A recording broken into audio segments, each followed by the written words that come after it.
বৃক্ষরোপণে সাজাই দেশ, সবার আগে বাংলাদেশ। এই প্রতিপাদ্যকে সামনে রেখে নেত্রকোনায় শুরু হয়েছে সপ্তাহব্যাপী বৃক্ষরোপণ অভিযান ও বৃক্ষমেলা 2026।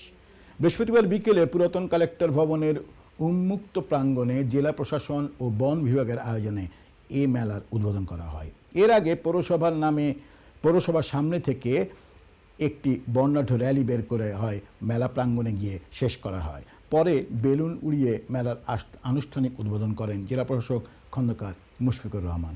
উদ্বোধনী অনুষ্ঠানে জেলা পরিষদ প্রশাসন অ্যাডভোকেট নুরুজ্জামান নুরু, ময়মনসিংহ বন বিভাগের বিভাগীয় বন কর্মকর্তা কাজী মোহাম্মদ নুরুল করিম সহ প্রশাসন, মুক্তিযোদ্ধা, রাজনৈতিক ও সাংবাদিক নেতৃবৃন্দ বক্তব্য দেন।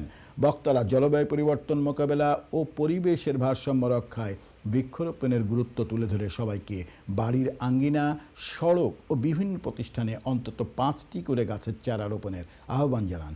অনুষ্ঠানে শিক্ষার্থীদের মাঝে বনজ, ফলজ ও ঔষধি গাছের চারা বিতরণ করা হয়।